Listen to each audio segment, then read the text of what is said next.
KMC here.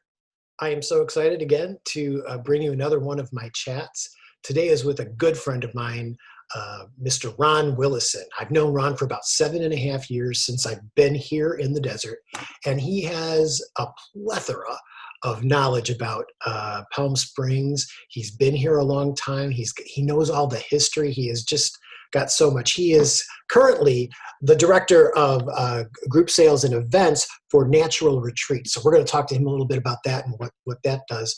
And I hope you enjoy it. It'll be good to catch up with my friend Ron. Hang on, let's bring him on. How you doing, Ron? Good. How about you? I'm wonderful. Is the heat getting to you? Because I'm there. Today's a little humid, yes. Well, it's great seeing you. And I know we haven't been able to actually meet in person for a while, so I know that we're due for a cocktail. Today I've got my coffee. What do you have today? My Jack and Diet Coke. Oh, of course. And that's in a Sinatra glass, I see. Yes, yes. Is that where you are today? Yes, I'm at the Sinatra Twin Palms house today. Oh my! Are people going to be walking through, or? Not yet, but they will after this. Oh, okay. Well, that's awesome. That is awesome. So you work for Natural Retreats now, and you've been doing that for several months, yes? Almost 2 years now. 2 years, yeah. So tell me what that's all about, what you actually are doing. Well, these are all the houses that I manage are event venue houses, like the Sinatra Twin Palms house, La Charea, Sandacre, Willison, which is known as the Pink Door House. Oh, yeah, I've been in there for an event. Yeah. The Alexander residence, which we both know, been to things that before. We specialize in historic, architecturally significant homes and also big, big houses. And these are used primarily for corporate weddings, birthday parties. So not particularly for corporate events, but a lot of weddings and a lot of other things. And I take care of the sales for that and then manage the venues. So that venue that you're at now, the Sinatra home, can people just come in and tour that? No, we're not set up to do individual tours. We can do group tours, but the city, in the same way they don't really allow that at the Elvis house, we can do tours for sales purposes, but we can't really open it up and say, hey, it's $20 to come and see. Yeah, I see. The house. But the Preservation Foundation opens it up in Modernism 2-3 times a year, which it's donated for. And I think they charge like $20 and do tours on the hour. So it's great. Oh, okay. And how is that done business-wise for you guys? Is it always full? Yeah. Honestly, even through all this craziness, I've just been crazy busy because people still want to get married. Well, that's a good thing. The corporate stuff, obviously. Did you get a lot of cancellations because of it too? Oh, well, that was, all through March, April, May was horrific. But, everybody was great. We, refunded or transferred everybody into like October of next year. I had weeping Australian bridegrooms on the phone at 3 a.m., that kind of thing. But it was, well, it's what tough. to do. It was horrible. These people have been planning for some of these things for a year or more. Because that's really how the market works. They book, because now I'm touring people like for next October, November, because that's how weddings and particularly that kind of thing are planned. So it was really heartbreaking for those people. Well, but I was really proud of the company. It's been tough times for everyone, so I get that. And but luckily you've been able to survive and keep working. That's great. Yeah, and because we never. So it's a good thing, but it's just it's been busy. At least you're keeping busy. Yes. So that's always great. Hey, where did you grow up at? I grew up in a little town in Ohio called East Liverpool, about an hour from Pittsburgh, or like most of those little towns, it was an hour from everywhere. I used to say it was an hour from Pittsburgh, an hour from Steubenville, an hour from Youngstown, and about 3 decades from where I wanted to be. And how long were you there? How long did you live there? I went away to school when I was a kid, about 12 or 13. And then I was gone from there pretty much permanently once I turned 18. I went to school in Pittsburgh, and that was close enough to home that I could go back and forth and still see my parents. So that worked out beautifully. And then when did you head west to Palm Springs?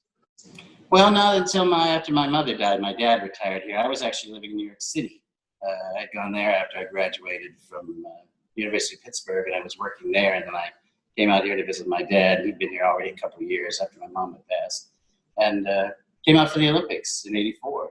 So, And you never left. well, basically, it was just compared to 1984 in New York and living in an East Village, ground floor apartment between A and B, which now, of course, people kill for the $425 a month I was paying for a two-bedroom. But back then, it was pretty rugged. And it was just a bad, sad time in New York. '84 was when a lot of the really early AIDS cases hit. And I knew I was working for the Museum of the City of New York. The Theater Museum was my job while I went to school to train as a chef. So I really knew a lot of Broadway people, and that was really getting me sad to see. Came to California and thought I'd retire here, and then had to go to work. Yeah. And work you have. You've had a lot of great jobs. You've done a lot of great things for Palm Springs in general. Let's talk a little bit about, I love the Palm Springs Speaks. How did you get involved in that? Well, I volunteered for Desert Town Hall of Indian Wells with my friend Tim Parrott 27 years ago when he was bringing people like Margaret Thatcher and the Annenbergs were sponsoring it. So I've always been known there as like the Nazi with the clipboard. I run the sponsor area, and if you've donated $25,000, you can get in to get your picture taken. If you hadn't, I'm so sorry, but you won't be able to get in. So I've been volunteering for that for years, and I've always enjoyed it. But it's a little more Republican than I am, but I've never, not enjoyed the speakers, and it's always been a nice mix. So it was something we had actually tried when I was at the University of California. We were bringing authors in, Michael Chabon and Tony Kushner, and we would host them either there at the UCR Palm Desert campus where I worked at the time, or in Palm Springs at the library. And then 2008 hit, and that kind of killed all that off. So we resurrected it here 3 or 4 years ago, again with a partnership with the library and the Cultural Center, the Camelot, where I used to work. I used to work everywhere. They were wonderful partners, and we've had really great success with it, and brought some amazing speakers like Jane Fonda and Deepak Chopra, and partnered with people like the LGBT Center and Elisa Middleton for Jane Mock. So it's been really great but of course we're on hold like everybody else, even though we're considering some virtual events. We have the funds and everything waiting. We just can't really book anybody, obviously. So we'll probably have to skip an entire season until we see if we can do something virtual. That's understandable, I guess. Yeah. But you also then moved to the high school. Am I right? Yes. Well, when the Supples built the Camelot there, they were always, been big philanthropists. And then when the high school was undergoing its renovation, they donated $2 million to renovate the high school auditorium, which is why it's called the Richards, now the Center for the Arts. Right. So they get a certain number of free uses a year out of it for that donation. And so we work with Ellen there on the foundation to pick dates that don't conflict with anything at the high school. And they've been wonderful to work with. It's a great facility, 880 seats, so it's great for that kind of size. And to bring in those kind of people, unfortunately, you need that kind of volume of people to afford them. Otherwise, you can't afford to bring them in. Those sell out really quick. I guess it's based on who's speaking, but the ones that I've attended, big sellouts. I mean, yeah, it's been tough, just the process of trying to winnow them down and find them and who's on the tour, all the various stuff. It's been a great committee with Michael Green there, and Jeannie from the library, and Julie Warren, who unfortunately has now been laid off from the library, but she still wants to work in the committee. But it's really just been kind of informal. We're not a formal board or anything. We're under the 501c3 of both the Friends of the Library and they've been, of course, the other major sponsor. The Friends of the Library have been really wonderful to work with. They put up a big chunk of money, and their members have been great about supporting everything and attending and pushing ticket sales. And it's a fundraiser for both organizations, so that's great. But they've just kept plowing that back into getting us bigger and bigger speakers. So that's why we were able to have people like Jane Fonda. We could afford to do that because they were willing to help us sponsor, and the Allen Foundation as well. So we really got very lucky with people who appreciate that kind of thing and you want to hear different voices, whether it's Republican or Democrat. I don't admire Newt Gingrich, but he's still one of the best speakers I've ever heard live. So, Well, yeah, I hear what you're saying there. Are you the person? Is it you, or is it part of a committee that is actually obtaining those people? Are you thinking all the time, hey, that would be a good person we should reach out to? Oh, yeah. And are you the person that actually reaches out? We all do that, and each one seems to vary individually, which has worked out really well. So, like, I was the contact for Jane Fonda and Joan Collins and Deepak Chopra, and Michael helped bring in Bob Woodward. So we've each had our own, so it helps split it up. 4 for one person to do in a year, with each of us having regular jobs is hard. So we kind of meet and decide, and then each of us goes out to our various sources that we've worked with before and other things, as Michael works with the library, of course. We put in a lot of requests for free tours as well, which we've done Tembe Locke, and we did Jeffrey Bernstein's, for her book on Trump, the oligarchy, which was wonderful. And 200 people showed up for that, which even I was shocked at, because it was an amazing book and she was a great speaker, but it was, a relatively quick event, and it worked out beautifully. So people really do respond to that, and I'm hoping we get back to something like that again. That'll be great. You've had some interesting discussions. I wish I could have seen the Jane Fonda. Was she just wonderful? She really was wonderful. She really was. I mean, she was an amazing, just individual. She stood up the whole time. She insisted on signing every book. Oh, she did. Finally, when I walked her out, I could tell she was tired. But she was just the ultimate trooper. And of course, everybody there was just, especially at the reception, were so starstruck by her that it just got to be, probably the expression, a clusterfuck, which was my own fault, because normally I'm better on logistics and security, but it just didn't occur to me that people would be that. I think it's almost the same way as when years ago, I met Gregory Peck and drove him around for the day for the film festival. And I was so stunned. I don't think I said 2 words the whole time. I just kept listening to him talk. It was just, well, of course. It was Gregory Peck, so that kind of thing. But everybody was wonderful and behaved themselves. But yeah, just getting to meet people like that is just wonderful. And I know Joan Collins was one of her and Chuck were just a riot on stage. Any stories about that? Unfortunately, she was sick. Sick. Oh, that's right. Yeah. And she kept, covering her mouth with the little fur thing, and it was just too funny. But then the only thing she wanted was a glass of wine afterwards, which you can't do at the high school. But I said, well, she's sick, so I went and got her the bottle, and literally as she walked, I said, I don't have time for that, but he just took the bottle with him in the car. So poor thing.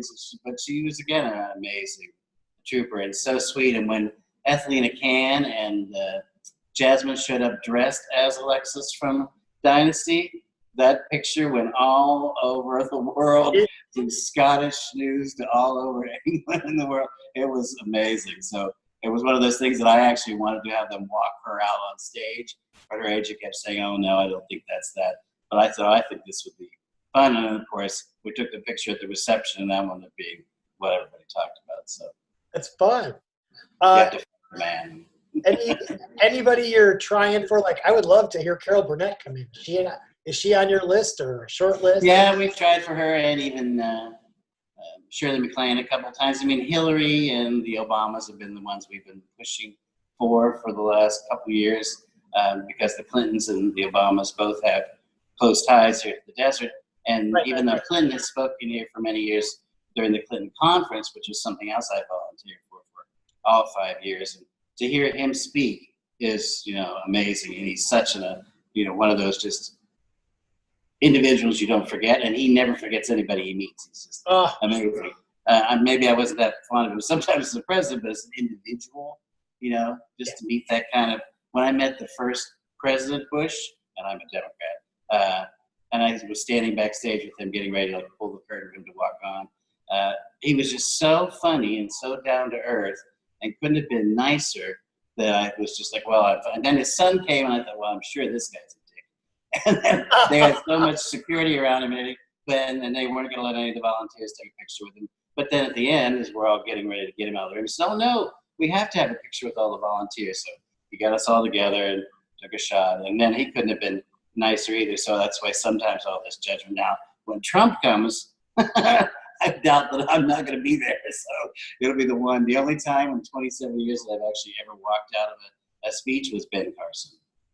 Oh, really? Yeah, I was not having that. There you go. Julie Andrews, can we get her here? I really have been trying for her since years ago at the library because she and her daughter write children's books. Right. Wonderful children's books. She's expensive.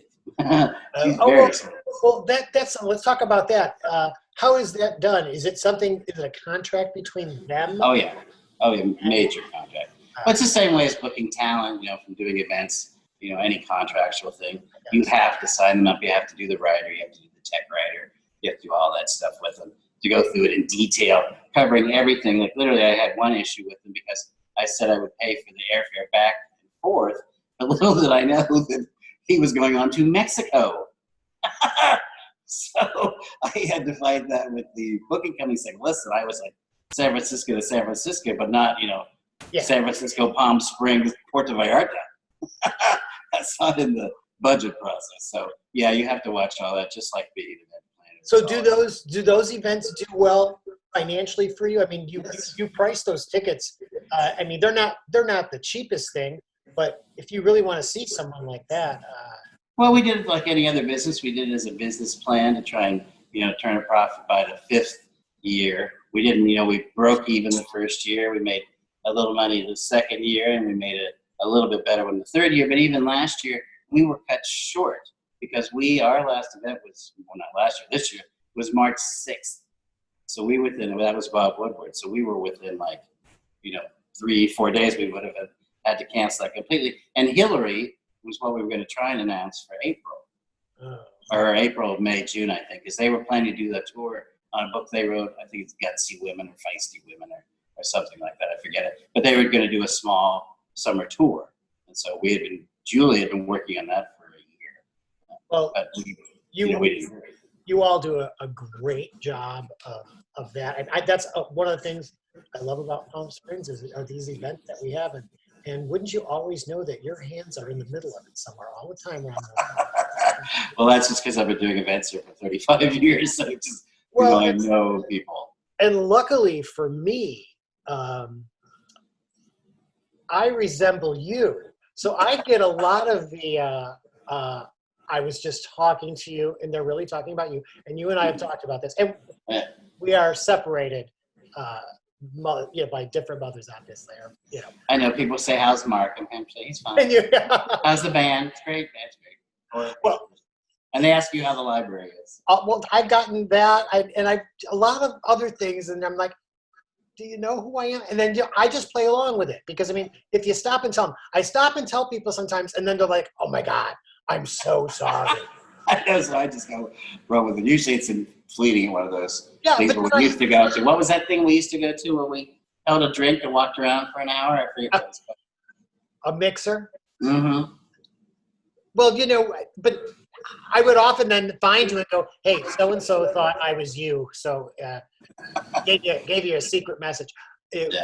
But I'm so lucky because we do resemble each other. And my Facebook always identifies me. Same as mine. So, and of course, we've known each other. We've worked at the same place, so that was even funnier. That was better too. Around the building, oh, yeah. People would confuse us, and one would ask you about an event, and one would ask me about counting. Yeah, switch our name tags at the office. That was fun too. We won a couple prizes too because yes. Our offices used to be right beside, or right across the hall from me. Oh, it was great. You loved classical music. I loved hearing that. And I just always had Judy Garland or Doris Day. That's funny. I only ever played classical music at work, but I've been doing that for years. I like it as background. Somehow it just sets the pace for the day for me. I don't get as frazzled. It's all white noise for me, but for some reason, I just stick to the oldie moldies, and I'm not actually listening. People around me are always like, "Is that song on again?" I'm like, "Oh, okay, well, I better stop." But that's how I am here at the house too. With whatever I'm doing, it's always got music on of some sort. Well, you're so wonderful with music, and thank you. I wish I had any of that talent. We were twins. Wish I had some of that. Well, but you have an appreciation for it, which is great. Yeah. You like that. You love theater as well. I like that. And movies. Now, see, you and I, are you a Turner Classic? Oh yeah, I'm addicted. Yeah. I don't get that anymore with Oh, where I'm at living now. We don't have that. We have streaming television. oh And yeah. you You got, can do it. There's a TCM app, but I some reason I like the live because they have the discussions in between. It's it's just why I click it on as soon as I get on. it's just more money. You know, they get you somehow Yeah. to pay for it, and because we don't have any package, we don't have the cable package of TV, and so, but I can sometimes get on the internet and do internet TV, but you know, you're only getting what's live, whatever's on Yeah. right at the time, and I miss the days of just turning it on, go, oh, let's see what's on there, in the memory, or Well, they DVR. do the programming for you, which helps. It's like I love YouTube. I found so many things there that I never knew once I got a smart TV and got the Fire Stick. That's great. Yeah. But I still like just turning on the TV and scrolling through the TV and letting somebody else decide the programming. Then once you look and there's 5,000 apps and 52 movies to watch, I spend an hour trying to figure out what to watch. And then That's the problem there too. And I always go back to the same ones. I'm watching All About Eve, or my favorite, Betty Davis. We have that. You're a big Betty Davis fan too. oh yeah, well, Lana Turner was on last night, and a whole day of Lana Turner with Peyton Place and Madam X, which is like one of the best bad movies of all time, with Constance Tower and John Forsythe Oh yeah, yeah. and Ricardo Montalban. What's the one with her and Sandra D? Oh, that's the famous. No, I almost said Lust for Life. That is the wrong one. No, that's It's, different. yeah, that living film. Yeah, no, as soon as you asked, I forgot, but it's the famous one. Yeah, but whenever that's on, no matter what part it's on, I just have to stay with it the whole time. So I love all those Ross Hunter productions because of the jewels and the well, clothes. the whole design of those are so beautiful. It's different now. I mean, the movies now. I mean, it doesn't. They're nice. I mean, but when you compare, I mean, Here was the famous quote from Susan Hayward, who did Backstreet for him, and of course he was famous for all these chiffon and jeweled gowns. He said, "You're not setting me out there," and all that chiffon. And then of course there's this great shot of her on her terrace in France wearing this green chiffon gown that's like 5,000 yards of like building fabric around her, and she looks fabulous. So it's like, hey, goodbye into the chiffon. Chiffon looks good. To me, just the cinematography back then too was just brilliant. Black and white films are still some of my favorites. There are some people who don't like black and white films at all. Yeah. I think it's great. I actually just watched, and really it was just a few days before the passing of Miss Olivia de Havilland. I watched Lady in a Cage. Oh God, I didn't watch that, but I saw it was on. It was streaming on something and it was free, so I put it on. Maybe it was Netflix or Hulu. I don't know what it was, but I had never seen it. Never had a huge desire to see it. But then it was, young.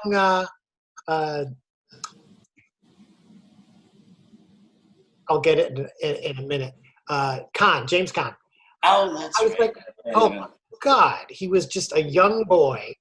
And it was actually a very odd, frightening movie. And yes, it's a weird. That's one of those weird '60s films from the Hush Hush Charlotte, the baby piano, Straight Jacket, and all that kind of stuff. Yeah, they all went weird at one point. Yeah, Joan Crawford, poor thing, with wielding an axe. Bless her heart. Bad wig, poor thing. Exactly. Bless her heart. Now, also, some of the great things that in the years I've known you too is you are a hell of a cook. You can do desserts like no other. And where'd that all come from? Well, that's actually what I did after I graduated with an art history degree that I couldn't get paid for. I think they wanted to pay me $17,000 a year at the Whitney or something, and I was like, I don't think I can live in New York City on this. I have to do something else. So I went back to New York Restaurant School there, and I trained and they had a great program, a 2-year program where you train in every station, and you train at front of the house and management, the whole thing. So I worked at a restaurant there called Paradis in Soho, and I was the pantry person. So I learned all that through a great guy there named Philip. And then my boyfriend at the time, David, was the pastry chef for the Harvard Club. And talk about somebody who could, and this is a good entendre too, who could blow a rose, a sugar rose. He could make the most beautiful sugar flowers and stuff, blowing it just like blowing glass. It was, Yeah. I was never to learn well. But yeah, I picked all that up then. And then, of course, years later, I opened the Camelot, the Rick's Cafe, and then Camelot Cafe at the Camelot, and ran all that through Sorted Life. So I wound up baking like constantly there. I was always doing brownies, cookies, and stuff there, and I loved that. And so I just kept practicing it. And now every time Jeffrey has a birthday party or an awards party, our friend Jeffrey Norman, I take some dessert, and it's just always fun to make because it's something different and it gives me a little challenge. Yeah, You're an amazing cook, of course, too. Well, so I'm a better cook, I think, than I am a baker. But I love the idea of baking. Baking is a science. You got to make sure you're doing everything right. Cooking for me is an art because you can kind of add this and that. But that if we're going over to a party at Jeffrey Norman's, we just can't wait for that dessert. Can't wait. And of course, one time I know I was running late or something, and we have our friend Paul Clowers, So I made something. I just doctored up a cake mix because I just didn't have time. You want to make something. And so of course he had a piece of. I was just this box cakes mix. I'm like, I hate you. Don't call me out in front of everyone. Once. Only a friend could come over and say that to you. It's like, but listen, I put pureed pears in there and cinnamon. You'd never have known that there was a box in there. They were involved. You're just spoiled because I make everything else from scratch. But it's true, Jeffrey has these wonderful get-togethers, and some people are making food, dinner food. Oh, yeah. People are bringing stuff in, and then everyone's just like, and I've heard it from the crowd too. When's the dessert coming? When's the dessert coming? It's probably my husband, and there have been times I haven't been able to go to the parties, and I've said to Mark, make sure you bring some dessert home. I want to see what. I think I've sent him home with a couple slices. At the end, there's always a couple. I always make way too big a cake. Well, that's the enable. Once you start baking for hundreds of people, making anything small, it's very difficult. You do some really great stuff, and it was always great at Christmas time when you brought your Christmas cookies into. Oh yeah, well that's fun. My friend, who's also another movie addict, Denise. Are both cookie freaks for Christmas, so we love to make the batches and try out new recipes. I used to have a lot of friends, so we did that more as a cookie club. A lot of the friends I had during the years I volunteered for the film festival, and a lot of those ladies unfortunately are gone now, but we used to have a real blast getting together and just doing these wild cooking things because it would be right before a film festival in January, so we'd be in the office or getting stuff ready, and so it was just a great little relaxation if we were all freaking out that Sean Connery was going to show up or something like that, which of course, happened at certain points. So, but yeah, it was always just a blast. And it was just relaxing. I like it. It's kind of like, it's just precise and, follow the recipe. It's a passion, and you're really good at it. It's delicious. So maybe you'll make something soon, and I can come over and mask up and. I did find it finally. I think the perfect chocolate chip cookie recipe finally, just by adding a little cream of tartar. Who knew? The little things that you tweak. It's like I said, I found something for the perfect cinnamon rolls too in all this Corona baking, which was to use mashed potatoes. So the things you find after you tried like your 15th recipe for cinnamon rolls that actually work, and then we want to set that one aside. We know that one works. You really could just open up a bakery. I know you could. So I love doing that at the Camelot. That was my favorite thing really there to do was the bake and have all the cookies. And that was, of course, my secret thing is the movies would let out. I always have fresh cookies, baking, and it was just always a lot of fun. Well, that was such a great. Well, you've seen a lot of change in the town because you've been here for several years. 84. What was it like back then compared to where it is now? Are there things about it that you like that have changed? Stuff you didn't like? I only know it from 2013. That's well. I thank God to see like all the houses in the downtowns and everything had been renovated because when I got here it was pretty much a ghost town.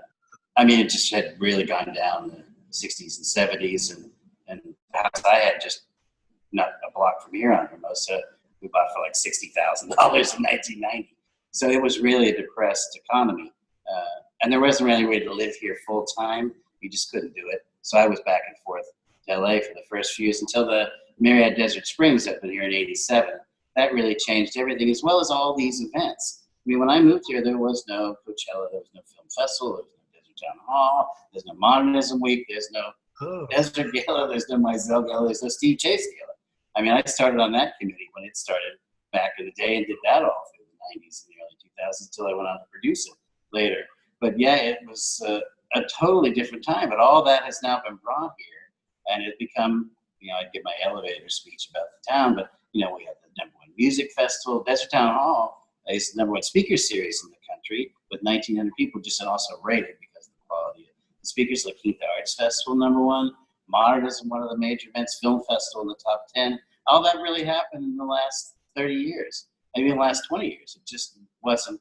That had been a great town. It was the Mousy Powell, the old folks, Gene Autry, Bob Hope, who you'd see having his Brandy Alexander at the Hyatt downtown, and Sinatra everywhere, but nobody ever bothered Sinatra. That was those kind of years. It was Lucille Ball and Jimmy Stewart, and it was still a lot of old Hollywood, all up through the early 90s. Kirk Douglas was at the Fritz Aids Walk. Then eventually they all kind of sold their homes here and went away, and there wasn't anybody really to replace that era, and the town just kind of dried up. And honestly, Sonny Bono, as the B-list celebrity was at the time, was the one who brought all the attention back and the business and the film festival, and then became our congressman and did a damn good job, and really really kind of rehabilitated the image. And then, unfortunately, in an odd way, the AIDS crisis really helped Palm Springs a lot, because so many people, San Francisco, New York, like me, left those places and decided they'd sell or take a lesser, didn't want to work, or were living on disability. And that's, of course, how Desert AIDS Project and AIDS Assistance Program and all the thing came about, because we were just inundated by people. And of course, that was, Frank Bogart, our famous mayor, whose statue they want to remove now, is comment, he didn't want all those AIDS patients flocking to Palm Springs. So that's why I'm not really a big fan of it. Actually, you couldn't open a gay bar here. You could not get a place for a gay bar. They would not let you have one. Everything was in Cathedral City, Danny Warbucks and Rocks and all these old places, CC Construction. That was a great scene, but Cathedral City was kind of wide open. Hell, it had only been incorporated like 2 years before that. But they would not allow a gay bar until Street Bar opened in Sonny Bono's era, and then that's what made Arenas, and then everything is pretty much departed Cathedral City. So Street Bar was the first Palm Springs gay bar? I think 92 or something. I mean, they have better history than I remember. And it was just the tiniest little thing. And can you imagine back in that day, everybody smoked. Everybody smoked. And it was such a beat up old building that there was like a crack in the sword line underneath the two. And for years in the street out front, the sword would erupt. They'd have to have the fire cover would pump up. So it always smells like cigarettes and, pardon the expression, shit. But it was a popular bar, and everybody liked it. And really that became, and when Hunter's finally opened, that whole strip just took off. It had to be such a different time. What do you think about like where we are today with where it was then to you? Are you happy with the way you see things go in the town, or you just... Yeah, well, politics change, things happen. I mean, there's certain things that I wouldn't support, or things I would support in the town, but that's politics. I mean, I wasn't a big fan of Poontang, our indicted mayor before that. Even though everybody thought he was doing a good job, he was a little too self-aggrandizing, and that took care of itself. And even the new council, I think that's the only thing with any politician that come in and they forget that they're representing the people. And then all of a sudden, well, I can make this decision, but that's not really what we. I mean, discretion, yes, but also I think the public park downtown is going to be this whole new discussion about that, because they voted an extra $3 million to do it, and I watched everything and I certainly agreed with them, but I would never do that now. Yeah. I mean, not when, and again, when you're laying off people that work 15 years for the library, and that's, you can save that money, keep that person, or put a plant downtown, I'm for the person, and I get in trouble because I get too angry about these things. But I fought Punier over the Wellwood Murray Library and the patio in the back when they wanted to take it over with Westman and turn it into a bar. And now, 7 years later, the city but mainly the library board has spent the money to completely renovate the front and back of that patio, lighting, take out those trees everywhere, do all the things that Westman should have been doing that. And it will be a beautiful space. It's about 3/4 done now. But it'll be a beautiful space, but it took a long time to get it done. And I was on the library board there and as president. We had to fight to get the money from the city and the ADA stuff with our friend David Gray, who worked so hard on that too. Oh, yeah. But it's a long, long process. So I feel for every public servant, every decision you're going to get called on. So, but that's being a public servant. Well, it is the time we live in right now. I'm always excited by change, and but you have such a history, really, from where it was years ago, not like in the 50s, but I mean, and you've seen these changes come. Hey, what do you think about Maryland? Are we bringing her back? What do you know? That was one of the best additions to downtown. Even though he's an art historian, I should say, ooh, it was, it really was. Be pretentious. I loved it. It was so kitschy. It was wonderful. Stuart Johnson's, I think, a great sculptor. So I don't see why, but it's been bounced around so many times. I don't know what they took it out of the park. Then it was going to be where the town and country was, which was going to benefit only Westman. So that seems to have now disappeared in the discussions with I think it was Resorts with Aftab Daba who was working to do it. So, maybe it's had its day and not going to come back. But I hope it was a great thing for the city. I thought it was a great thing for the city. They're still showing those pictures. It's just that's what I mean sometimes about all this stuff. Just gets so wrapped up in red tape and bureaucracy and just interfighting. And someone doesn't like this, and half of them don't like Maryland, the other half don't like this stuff. So it just, I don't know how anybody gets anything done. I mean, as you can see it in our own federal government. So it's not unusual, but it's exhausting for people who want to get something. You were here in the day when the Palm Springs Follies must have been. Oh God, that thing was pumping. Yeah. Pumping. It closed shortly after we moved here. It ran for 20 some years at that spot. I mean, we used to do the film festival opening nights there, which was again, I like to use too much of a clusterfuck because you couldn't get cars in and out on that street, to take limos up to do kind of things. So it was a mess. And it was an old building, and this balcony wasn't that secure. The screening was not that great. And then he took it over and man, he just built there used to be bus loads downtown. Yeah. They would literally bring 20 to 30 buses in from every senior center all over Southern California, park them there, what was the old mall, go across, they'd lunch. That's what Peabody's and all those restaurants were there for. They just flocked in there, saw the show for the matinee, and were out. But he did an amazing job there. And a lot of other people tried to recreate that, Cirque Dreams or whatever it was down there with the tent they tried against the mall. They tried, but he just had the flair to do it right. And he did get some amazingly talented people. A lot of those Follies girls and guys were, man, I saw people there, Don O'Connor and Howard Keel, people that I had loved as a kid, in those old movies. And there they were on stage singing in front of you, which you never would have expected. And they were great shows. They were all hugely patriotic, fireworks and confetti everywhere. So it was a total sucker bet. But they were incredibly well produced. And, as a director, I'm there half the time just to see how well something's done. I don't want to be pretentious about local theater, but things like what you've done and Chuck Yates and Derek Lewis, they were all like, these are really, and everything I've seen so far out of Desert Rose, the rest, they're all really professional because everybody's really talented. Yeah. They've done all this some other city, bigger city, so they know how to really make something that's, you really experience it. Well, I hope that something happens to that. That's wonderful and great. And well, honey, thank you so much for sitting with me for a little bit today. Oh, thanks for letting me do it here so I can keep up with my day. Well, of course. And so if people want to find out about events or look at those things, where could they go to your company site? NaturalRetreats.com is our website. It's a national site because we're a national company, so we have 50 other locations around the country. You just click on Palm Springs and it lists all of our various houses here. And then there's a subsection on events lists the 7 or 8 houses. We do a lot of others for photo shoots, but there's only certain houses that are really set up and licensed to do the events properly. And this, of course, is one of them. Well, that's great. And the Sinatra is always a great place. And that's where you are today. You're in that beautiful. Yep, I'm here in the living room. It's the living room. Checking out, just had the carpets cleaned. Oh. So I have to wait for my wedding tour here at just 2:30 and then move on to the rest of the day. Awesome. Well, I can't thank you enough. Everyone, thank you for tuning in if you are, and listening to me gab with one of my best gal pals here, Mr. Ron Willison. Ron, thanks for all that you've done, and thanks for all that you do. Yeah, here's to you.